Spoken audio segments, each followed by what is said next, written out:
2 years ago, I reviewed Inspector Palmu's Mistake, one of the definitive crime movie classics of Finnish cinema, and now I decided that it would be fun to take a look at the 3 sequels to the 1960 original. What's interesting about the Palmu sequels is that besides the main trio of actors, Joel Rinne, Matti Ranin, and Leo Jokela, the only other consistent thing about the sequels was that they were all directed by Matti Kassila. The first movie was produced by SF Film, but it was actually based on the second of the 2 Palmu novels, which had been written at that point, since the producer didn't like the story of the first Palmu novel, Who Murdered Mrs. Scruff. Kassila moved to the competing Finata film studio, which bought the rights to the novel and would go on to produce all the subsequent films in the series. Now, even though they were made by different production companies, the first 2 sequels, released in 1961 and 1962, do feature much of the same cast, though in completely different roles in each film. The most interesting is actor Pentti Siimes, who appears in all 3 films and always plays a different character. It's sort of nice since it maintains some continuity between the films, in a kind of weird backwards way. So let's now take a look at the second Palmu film, based on the first novel, which was called Gas Inspector Palmu. This movie starts with Palmu investigating the death of an old rich widow called Mrs. Scruff, who is believed to have suffocated tragically from a gas boiler. But of course, like in the first movie, Palmu immediately suspects that she has been murdered. The suspects include her adopted stepdaughter, the head of a shady religious sect she belonged to, a conniving artist she commissioned a painting from, and her nephew, who's a party animal ladies' man. At first, the evidence begins to point in the direction of the nephew, but there's a lot of hubbub over the fact that Mrs. Scruff changed her will just before her death. Without any question, I think this is easily the second best of the Palmu films. It's the only one that maintains a rather somber and dark atmosphere, but peppers it with the same cynical and low-key comedy that made the first film so great. Even though the novels were adapted out of order, this film plays even more on the relationship between Palmu and his protege, Detective Virta, played by the excellent Matti Ranin, who has brilliant insight into the case which Palmu pulls from, but never gives him any credit for.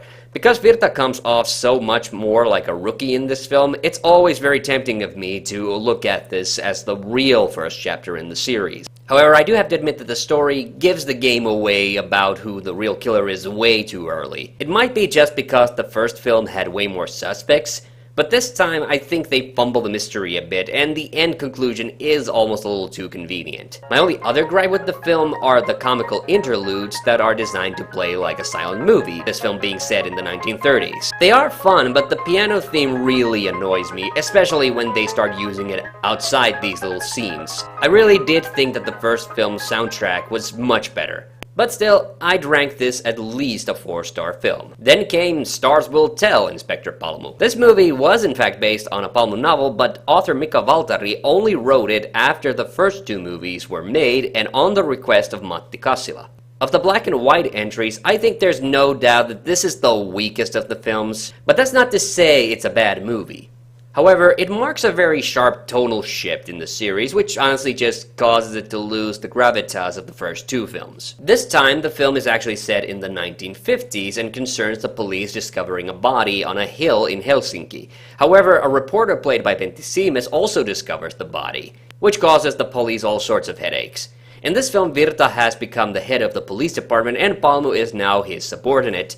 And the first half of the film concerns him tracking down a greaser gang, one of whom was known by the victim, and also Virta wrestling with the media who want information on the murder. It turns out the victim was an astrologist who was supporting his pregnant niece and boyfriend and had somehow come into a lot of money. The one huge problem I have with this film is with its structure. Basically, the first half is a lot of smokescreen and almost nothing in it actually relates to the murder. And if I said the previous film telegraphed the ending a little too much, take a look at this.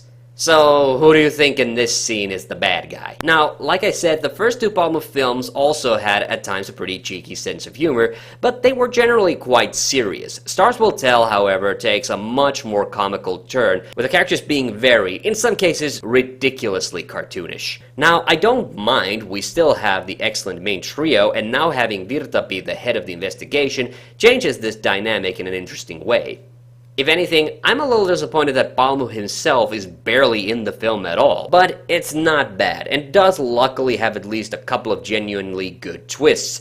But even at its most, I dare only give it 3.5 stars out of 5. After the run of 3 Palmu films, Matti Kassila actually wanted to make a TV series based on the novels called Rest in Peace, Inspector Palmu. Unfortunately, in the early to mid-1960s, Finland was hit by both an actors' and a writer's strike, which effectively ended up killing what was left of the Finnish film industry. By the time Fanata film had recovered, it was the late 60s, and rather than a TV show, Kassila decided to make one more Palmu film, now in color and not based on any pre-existing novel.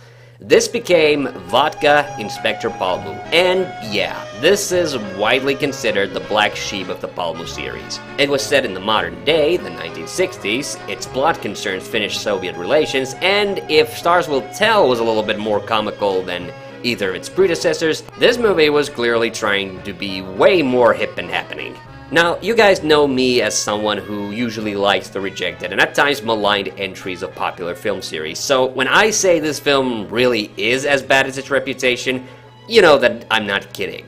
That's not to say there's nothing good about it, but I'll give you the gist of the plot and then go into what are my gripes with it. This time the film concerns the murder of a reporter who is trying to get a scoop on secret talks between Finland and the Soviet Union. The reporter's cameraman is suspected of the murder, and this causes a rift between the police and the Finnish broadcasting company, YLE, who then hired the retired Palmu to investigate the murder on their behalf, since the police are super tight-lipped due to the diplomatic discussions. Eventually, it seems that the murder was committed by an extreme right-wing agent who wants to sabotage the talks, but in truth this all ends up being just a guy killing a reporter who made moves on his wife. And this all comes ahead during the chase scene, which is pretty damn overblown to say the least. Now, I'm going to be honest and admit that I don't really like the setting of the film, which is in the 1960s, and it definitely shows.